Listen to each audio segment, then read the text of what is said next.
Welcome to Sports Management Podcast, where you will hear interesting sports management professionals share their stories, experiences, and passion for the sports management industry. I am your host, Marcus Philipsson. Welcome to episode 84 of Sports Management Podcast. Before we start, I just want to ask you all for a very small favor. If you like this podcast, please subscribe to it on Spotify and Apple and give it a 5-star rating. It would help me very much in getting it visible to more people out there. Thank you. And as always, we are sponsored by InSport Education, the online business school for sport. For 2023, they have created some amazing new courses and modules.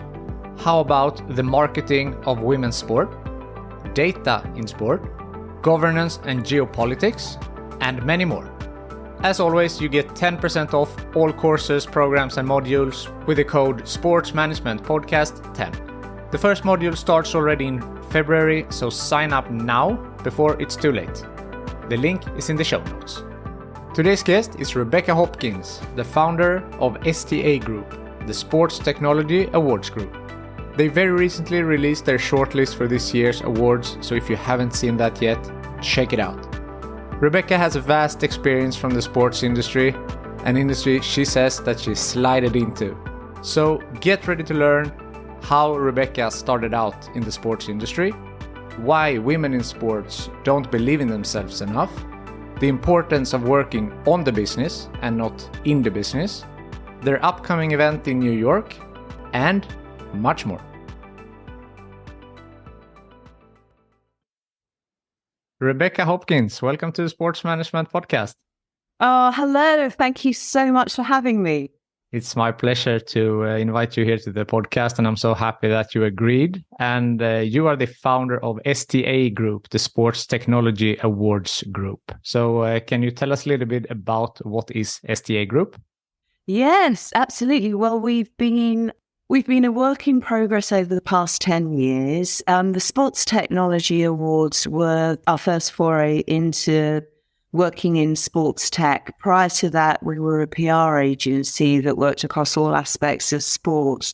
And we noticed that there was a gap in the market for something to celebrate and identify outstanding technology in sport. So we started the Sports Technology Awards. And originally that was going to be an add-on to our PR agency. But we realized very quickly, because the awards went global immediately, I'm not sure quite what we were expecting, but we weren't expecting them to be so popular so quickly. So we ran them as an add-on for about 2 years. And then I realized that if we didn't get our arms around it properly, that we were missing an opportunity, somebody else would come along and steal our lunch. And so really over the past few years, we've developed more and more within the group. So we've got the sports technology startups, the annual power list, the annual review, and we've got a few other bits and pieces up our sleeve that we're bringing out over the next year. But for us, the single biggest thing that crystallized what we did was the pandemic, because our PR work stopped pretty much immediately.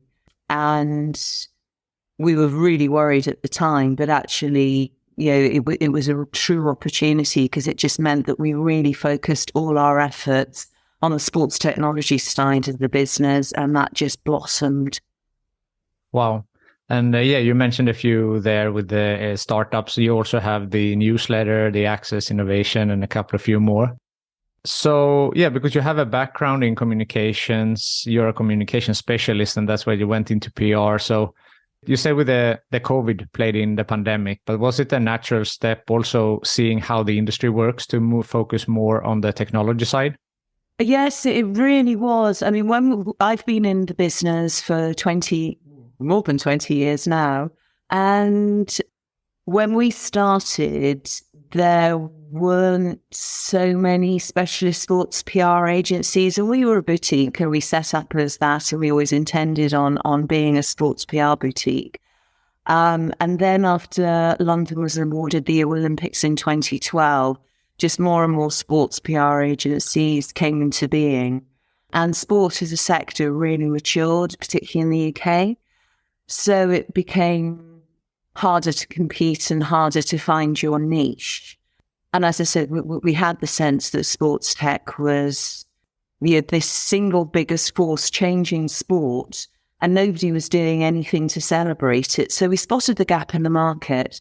So that made a lot of sense to us. And I think we probably thought at the time, well, we'll move more and more into doing sports tech PR.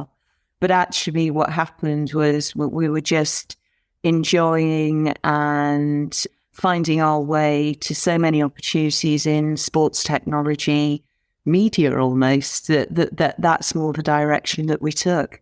Yeah, that's very interesting. And I feel like this is becoming more and more important in the field, the technology aspect, and for women in sports generally, and women in tech, that I feel like this is becoming more popular. Do you share that view? I think the industry is becoming a more popular and healthier place for women to find their career. Sport is a lot better for women than it was when I first entered it in 1999. I mean, it was, I would often show up to things and be one of 5 or 6 women in the room. It's got better. It's not perfect. But I mean, I am a bit surprised when people say about sexism in sport, because frankly, I don't think that's true. It's no worse than any other industry when I started, and it's probably better now. It's a lot better now. And it's a really enjoyable sector to work in. I think there's still a long way to go with equality. But it's funny, sport was, having women work in sport 20 odd years ago was quite unusual. Having women work in the sharp end of technology was equally unusual. And it's great to see both things evolve so healthily. But there's still space for more women, and I welcome them. And if I can do anything to help move the needle, I will. On that topic, are you with your company, are you having some type of internship opportunities, or how are you looking to find more young people in the sector? Well, we did. COVID has slightly changed our pattern because the lockdowns in the UK were really hardcore. I've just come back from New York, and talking to the guys there about the way they were able to continue working out of an office was really surprising, because we were absolutely locked down here. So we were lucky in that we were in a position to give up the office. And with the team, we had home working, which was really successful. And I'm really grateful to everybody who pulled their weight on that. As we came out of 2 years of lockdown, there was a combination of, we lost some people through the process. So we have found ourselves with a really blended workforce, whereby my team now consists of a couple of direct employees, but a series of freelancers. We've worked with some of them for years and years and years.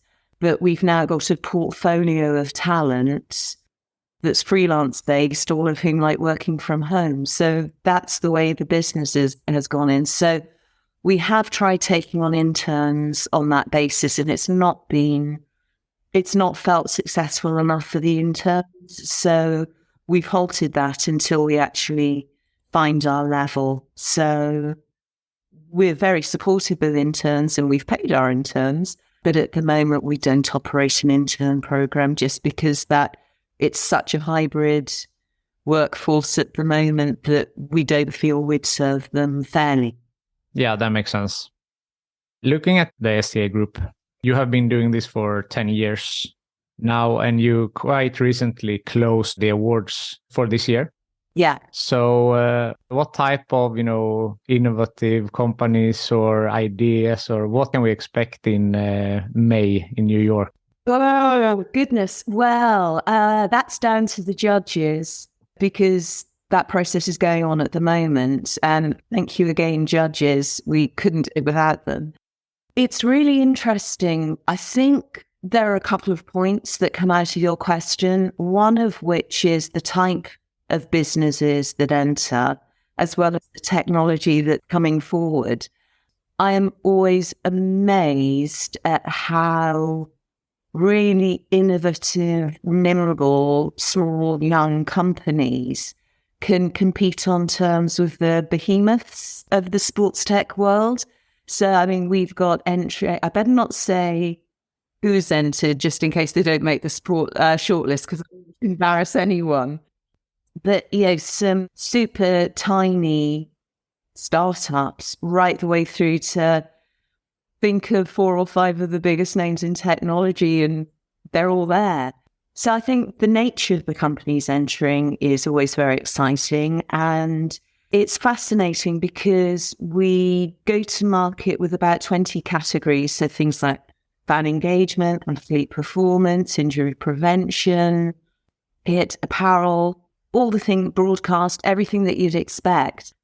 And every year we're surprised at where the entries end up falling. And last year, I think it was, broadcast was incredible, the number of entries we had in the broadcast sector. And this year, fan engagement has gone absolutely crazy. So, I mean, we've got some fantastic entries across the board, but the real bias this year has been in the realms of fan engagement, and some of the super clever things that people are doing to meet the needs of people in stadia, as well as people at home on their sofa or people between tournaments or match days, is fascinating. And unsurprisingly, AI is featured very broadly. It was funny, that only really started being mentioned about 4 years ago. Now you almost expect the majority of entries to have that. And it's just funny to see the way those things come in waves. And I'm always conscious that we're in a really privileged position, because actually that's one of my jobs for this week, is to read through all the entries in great detail. It's amazing, what we see today as part of the awards process really does start filtering through to the wider industry really from about 6 months' time. Yeah, and of course, with fan engagement specifically, I mean, that's a direct result of the pandemic, that you couldn't go to the stadiums in many cases, I guess. And then the team and companies in the tech sector had to figure out, how can we connect with our fans now when they cannot come to the stadiums? Yeah, I think it's partly that. That was super true for broadcast, because suddenly people could, when you used to be at a sports tournament, it really was like the circus has come to town. You'd have outside broadcast trucks. Yeah, there'd be almost like a whole media village happening. And because people have sussed remote productions so well, so much can be done remotely. That was super apparent for the last few years. And I think it's more now, as fans are being able to come back into stadium, there's been all this technology to serve those opportunities that's just been unleashed. So it's really pivotal. It's quite interesting to see the connection between cause and effect. Yeah, definitely. You mentioned the judges. You mentioned that there are different categories, but for those who might not know, can you walk us through, the process from that someone enters into the awards, and from, different categories, how they get picked, how the judging works up until the winners? Yeah, absolutely. We ask a range of judges. We've got somewhere north of 50 judges every year. And the judges we ask to participate, we invite from all walks of life. So we've got tech experts, business experts, athletes, coaches, presenters, people from all different walks of sport, so that we know that we have got somebody who knows that industry inside out. I mean, we even had to ask, fortunately, a friend of mine's a leading equestrian vet, and we had an entry from an equine piece of tech a year or so ago. And we were just like, how on earth do we get this judged properly? Because the claims look great, but does that actually translate properly onto an actual horse? So we've got a pool of people that we can pull on for very specific needs. But the idea is by having over 50 people, most needs are covered. And so once we get the categories in, the first thing we do is we look for any conflicts of interest. So if we have an entry from Brand A and Brand A also has somebody on the judging panel, that doesn't happen. Equally, if we've got somebody on the judging panel and one of their known competitors is in a category, they don't get to judge that either, because that's just not fair. We also got a non-disclosure request and a statement saying that, first of all, they're not going to share any information that they see, that they'll respect the confidentiality of what's being shared in the entry form. And the second thing is there's no conflict of interest. So, because there's every opportunity that they may be on a board or their best friend runs the company or whatever. So we try and filter that out early doors too. And they can't even progress to the judging portal until they've complied with that. So once we get all our entries in, they come in via a secure portal. The judges are given the password to enter the portal, and then they're asked to review a given number of categories. We then get the scores back after a few weeks. And it used to be, for 8 years, I don't think we had a tied entry. It was just super clear who won. And then about 2 years ago, we had 6 tied entries. We had one category where everybody had scored the same, which, given the number of judges reviewing it, was freaky. So we then had to introduce a system where things go back out to judges to be reviewed for ties.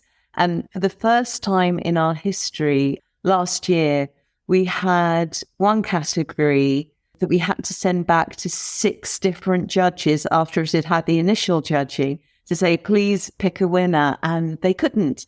So we actually had BT Sport and ALTC tied for a trophy. And it was just, the only way we could have done it, which wouldn't have been fair, would have been to have flipped a coin. They just scored the same every time. So that's the process. So we get the judges' score back. We see who's scored top. That's the shortlist. And that's what we share early February. We may not know who's won at the point of shortlist because we could be going back and forth to judges saying, please pick a winner. And then we reveal the winners at the ceremony in or around May, which this year, May the 18th, Park Lane, New York. So we're stateside in 23. But then you're going back to New York again in May, where you just came from. Well, hopefully I'm going back to New York. We do a shortlistees party. We did it last year and it was very popular. And so we'll probably do a shortlistees party in London and one in New York. So one more trip to New York first for a party and then out again in May for the ceremony. That's nice. Even. Regarding the judging, what are some criteria that they judge on? Well, it's slightly different for each of the awards. It's not cookie cutter. Anybody who's entered one of our awards will tell you that it requires a fair bit of thought because we don't, we actually ask a lot of in-depth questions. I know with some awards, you can cut and paste from the website or whatever, but we actually ask some very specific things. So we ask people to summarize, what the technology is, what market they're aiming it for, what sports they're applied to. For things like the startups, we ask a bit about the company structure, about the investment rounds they've had, where that money's been spent. We ask people to balance their objectives of what they achieved and how that's evidenced. So we ask a lot, but the idea is that we we really are picking the best. And I have to say, our track record in identifying superstars of the industry at a very, very early stage is very good. We hadn't done the exercise for a couple of years, but the last time we did it, we went through all the brands who'd ever entered our awards and actually tracked their progress. And the number who'd gone on for multi-million pound deals, whether it was buyouts, investment, whatever, was huge. And the number of businesses that had gone out of business was something like 3%. It's a fairly arduous process that entrants go through, but we really do find that the companies that are the exciting ones to watch, who are producing very, very valuable resources for the global sports sector. Yeah, and I can also see that, of course, like if they have made it through the judges scoring and everything, that they have a good product and a good idea and a good foundation. Yeah. But also, I mean, being in the technology awards might have some type of seal of approval for them in the industry at large. Well, that's the idea, obviously. It's a completely impartial third-party endorsement of what they've done. And this is one of the kind of global award cliches. Regardless of what business you're in, to get shortlisted is a heck of an achievement, because you've heard the margins to win are super small, and it can just be, we try to have so many judges review the category that personal inclinations are mitigated. But the fact that it can come down to 1 point difference in winning, if you are one of the 6 brands who's made the shortlist, you've done very, very well. You have got a very, very valuable product. And it could just be that the brand which won provided much more evidence in their submission form. So it's fantastic to win, but it's very, very good to be shortlisted. Yeah, for sure. And I mean, that might come in handy if they need to, fund it or look for investors or whatever. To just to have this, that they were on the shortlist, I guess makes a huge difference. Huge. If we talk a little bit about you and your career, I know that in addition to the STA group, you were also the founding partner of Sightline Ventures. So what is that?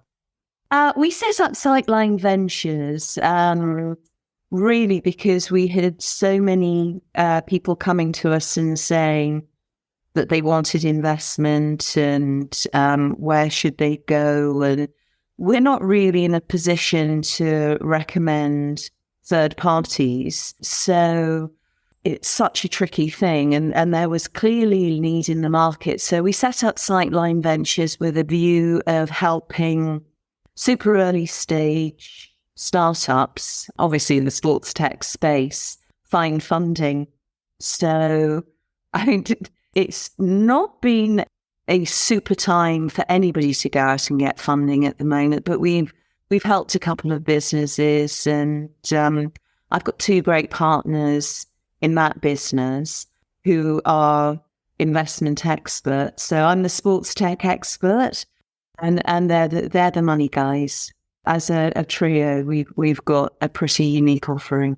Okay, so it's not only focused on sports. It's no, it's only focused on sport. Only sports. All right. Only sports tech. And then you have the sports tech expert, and they are the money guys. I understand. Yeah. So how did you start out in sports from the beginning? Did you study something sports related, or how did this interest start? No, I completely fell into sports. I mean, I was always reasonably sporty growing up, and I loved sport. Particularly, I used to golf and watch a lot of rugby with my dad. And I actually started off in the media. So I was at News International and the Telegraph Group and Haymarket on the marketing side. And I was quite young and I hit a bit of a glass ceiling because I had an international job and I was flying all over the place and not really enjoying it. And so I thought, I'll go freelance. And when you freelance, getting your first job is always a tough one. So I said, I'll do anyway, I'll do anything. And the recruitment consultant said, well, BT needs somebody with your portfolio skills up in Birmingham. And it's like, fine, I'll do it. And I was going up to Birmingham and then disappearing off at the weekends to go to there's a rugby tournament called the Six Nations. So I was going off to that every weekend. And they sidled up to me and said, you seem to know a lot about rugby. I said, well, I like it. And they said, we're sponsoring the Rugby World Cup. Do you want to join that team instead? So thank you. Yes. So I ended up moving back down to London. And I was supposed to work for that team for about 3 months, and they kept me on for 2 years. And they said, look, we're making redundancies now, but if you set up your own agency, because I was freelancing the whole time, you set up your own agency, we'll keep using you. So that's how I started with BT as a client. So it was a very happy series of events. Yeah, wow. That's a unique start out in sport, I feel, that you started with BT and then with your agency and not the other way around, more or less. Yeah, I guess. I never thought of it like that, but you're right. So, but I'm very, very grateful to BT and the bosses I had there at the time. They were great. So then you were working with your agency, and was it the STA group after that, or what happened after? Yeah, well, we had the sports PR agency, ENS, and that, as I said, over time evolved into the STA group. And now we are here 10 years after the 10 years anniversary of STA group, right? Yeah, well, exactly. I don't know where the time went.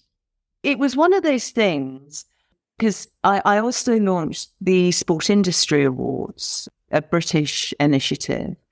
And again, because I'd been working in sport and almost coming into sport from a media background, at that point, everything was about what I call the tracksuits of sport as opposed to the suits. And you had things like Sports Personality of the Year awards and Sportswoman of the Year and so many different awards celebrating the athletes. And there was nothing celebrating the business people. So I started the Sport Industry Awards with the idea of celebrating the work of the business of sport. And that did exactly the same thing. It absolutely took off in year one. And it was the same hunch for the gap in the market with the Sports Technology Awards, in that I thought, technology is the single biggest thing changing sport. Nobody's doing anything to recognize it. So we should. And so that's how we came to launch the Sports Tech Awards. You saw the gap in the market there. Saw the gap in the market, went for it. And as I said, we launched it without really thinking, well, what's it look like? You just thought, right, I know it's a good idea. Let's just go with the gut. And we had, year one, we had entries from Brazil, Australia, New Zealand, and, it's just grown from there. I mean, it's funny, because I'm a Brit and because the head office is in the UK, so many people think it's a British awards, but our single biggest market's North America by a country mile. Yeah, that makes sense. It's a large country and a lot of tech driven also, the States. So. And it's a great point you make, because what I think is quite interesting in that certainly there's great tech being created in America, but I would say the hubs at which we see innovative tech created is loads in the UK, lots come out of Scandinavia, Switzerland, Israel, of course, and Australia, where America is a really exciting place with your sports tech hat on. They are so open to investing in innovation in a way that you don't see anywhere else. But a lot of the tech that moves the needle doesn't actually come from North America. Some does, obviously, but the overwhelming majority of stuff comes from outside. So in Sweden, there's a lot of startups, and where I am based, and I know that a lot of technology, but a lot have surrounded around music. For example, Spotify. Yeah. But I don't know how many sports tech startups that come here. If there are any that have made it, I don't know that, to be honest. There are a couple. I'd hate to get it wrong, but from memory, there are a couple of very interesting ones. But I won't name names just in case if I'd said Denmark when I meant Sweden, I would be mortified. So I'll keep my cancel on that one if it's okay. Yeah, of course. But I'm happy to hear that there are some great sports tech startups coming also from Sweden. Yeah.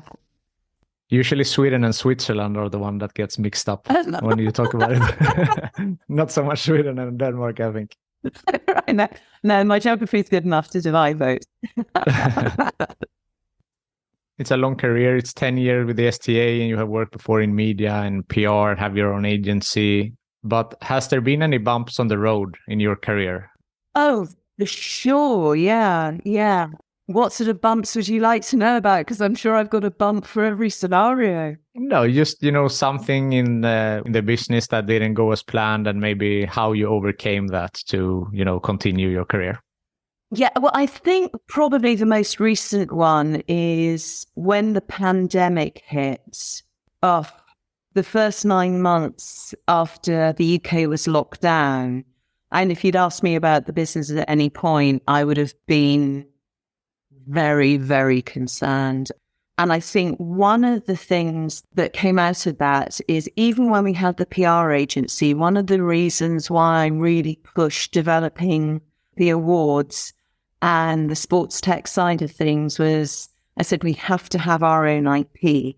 If you've got a business that's service-led and you don't have your own IP, you're incredibly dependent on the gift of clients and the fees they pay to have a robust business.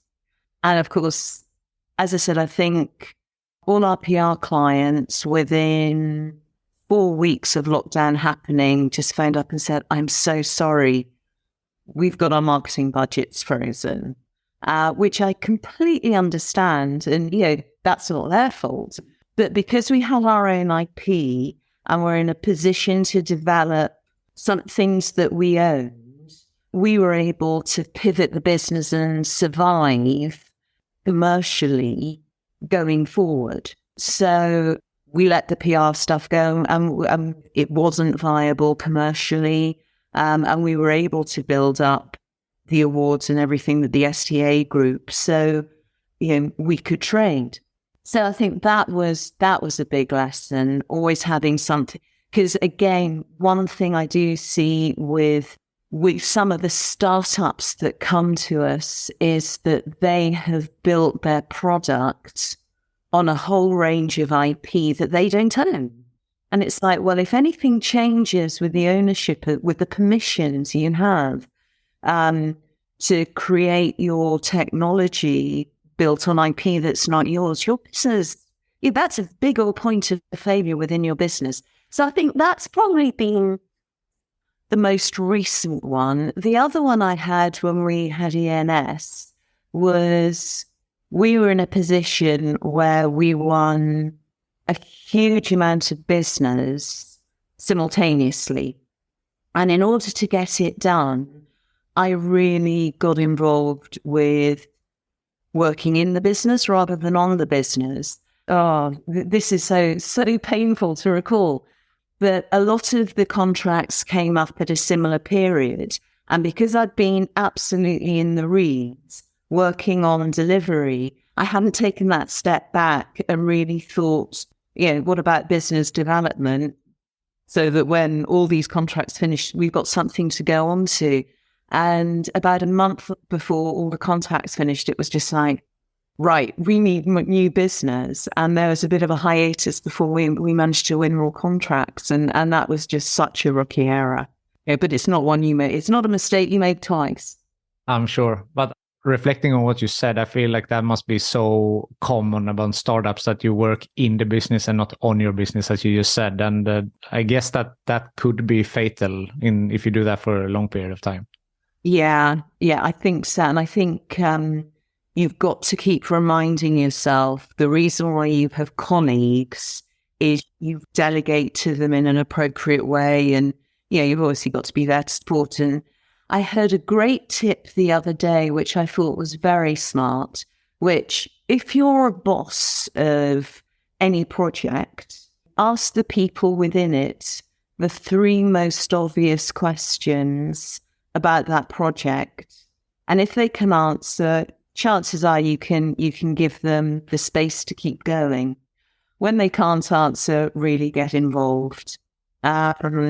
And I've always been a fan of stewardship. I only ever and I'm so positive on this, I only ever micromanage anyone if I don't feel that they've got their arms around the job. Otherwise, I knew what I was like when I was developing in my career. I was so much happier and did really good work if I was allowed to get on with it and then come to my line manager to ask for support or guidance, or to be comfortable enough to say, I may have made a mistake or I may not be doing this right. Can you put me straight? I blossomed under that kind of management. So that's what I tend to do with people who work with me. They know that they can always come and ask for help or manage upwards.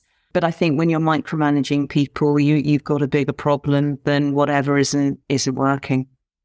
Yeah, I would agree with that.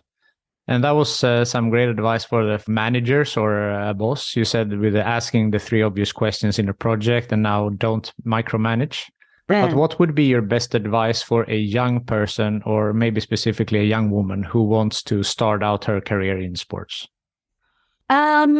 I think there are two almost, and one is be open to all the opportunities, because fortunately it's changing. But when we first launched the awards and needed judges, every man we went to would go, yeah, sure, I'll judge. And we used to have to ask 10 to 20 women, would you like to be a judge, before one would say yes? Because they'd always say, oh, I don't have the time, or I don't know enough about it. Yes. And no man has ever said that to me. So I'd say with women, if somebody asks you to do something that raises your profile or gives you an opportunity to experience something that, as I said, increases your profile or increases your education, try and say yes to it, because women's inclination is always to go, no, I may not know enough. Men aren't holding themselves back like that, so women shouldn't hold themselves back like that. Say yes, providing you know that you can do it. You can honour the commitment that you're being asked to give.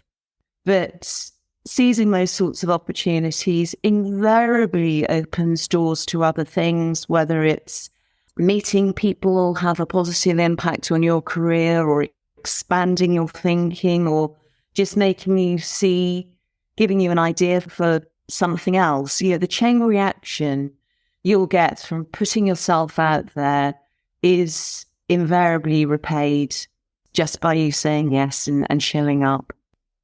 Yeah, I recognize that as well, because for this podcast, when I'm asking people to participate, I get a lot of the same answers that you said, that if I'm asking a woman and one might say, no, I don't know, I don't have enough expertise, or I don't feel like I can speak about this. And as you said, it's never the case for the men. And I'm really trying to, because I know that sports is a male-dominated industry, and I'm trying to keep it, diverse on the guests, both regards with gender and age and ethnicity and, all of this. But it gets a bit frustrating when it's, as you say, that it feels like sometimes women don't really believe in their own qualities. I know, and I think you're so right. And it's so frustrating because we did something one year, because I was just getting so frustrated, because we'd worked really hard to get parity amongst our judges. And as you know, the number who only have to ask to say yes. And it's just like, come on, you can't complain about lack of representation on the one hand and then not say yes and step up on the other. But when we actually got the guest list for the ceremony a few years ago, it was all men. Yeah, and men had very wonderfully taken places at the awards and tables, and they were filling it with their male colleagues. And so we did a bit of a ring-round, said, look, could you think about asking some of your female colleagues, please? And they were like, well, it's a bit difficult. We've done the invites now. So as part of the ceremony, we always get sports people to present the awards at the ceremony. And so it was only about 2 weeks, 10 days out from the awards, and I thought, right, we're going to make a real statement here. We are going to have only women present the awards on the night, and we're going to say why we've done it. And to this day, there are about a dozen female athletes. You've got Amy Fuller, Amma Blazy, Shirley Robertson, so many great women, and I apologize that they're not all coming to mind at the moment, but I phoned them up, told them what was happening. They went, yeah, great, I'm there. And so we said at the start of the awards, this is why we've done it. The women have shown up because women will show up. Please, can you start inviting your female colleagues to this? And it was a great evening. And so many men came up afterwards and said, look, we love that. We haven't thought about it. We'll make sure we do better in future. And fair play. I mean, last year's awards, yes, there was a slight male bias, but way, way more women in the room than I'd ever seen before. So thank you to the men for listening as well. So I just think sometimes it's just reminding people, have you actually played fair on this? Yeah, I think that's great. And as you said, like also to, make this statement and ask people to make a change. I feel like many times, not all the time, but many times it might just be that this is how it's always been, or I haven't thought about it. And just to get that, idea in your head that someone tells you that, have you thought about this? That might it's an easy way to make a change. Yeah. But equally, it does rely on women saying yes when they're asked. Definitely. Approaching the end here, is there something that I haven't asked you that you would like to mention? No, I don't think so. Have I answered everything that you wanted me to? Yes, you have. I have one more question that I always finish with. But if there was something, with regards to the STA group or something that you want to mention that I haven't asked, for example, now's your time.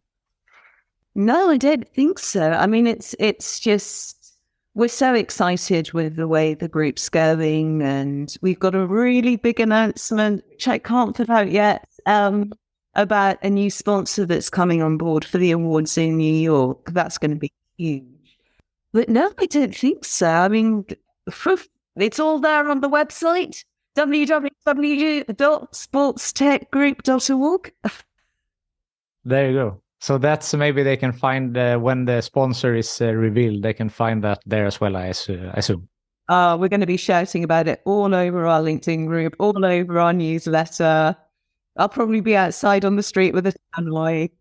That's great to hear. I will look out for that as well. Great, thank you. So the final question that I ask everyone is, if you could choose the next guest on this podcast, who do you think that I should talk to? Oh, there are so many great women out there. Talk to Kristen, who founded Bleacher. Kristen Greer, she's fascinating. She is absolutely in with the reads on technology. The product that they've got is impressive. Yeah, I think she'd be a great next guest for you. Yeah, that would be really cool. Rebecca Hopkins, thank you so much for taking the time to be on the Sports Management Podcast. Marcus, thank you so much for having me. It's been great. Thank you for listening to the Sports Management Podcast. Please hit the subscribe button so you don't miss out on any upcoming episodes. Also, feel free to leave a comment about what you thought about this episode. If you want to get in contact with me, send an email to sportsmpodcast@gmail.com or hit me up on Facebook, Twitter, or Instagram @sportsmpodcast.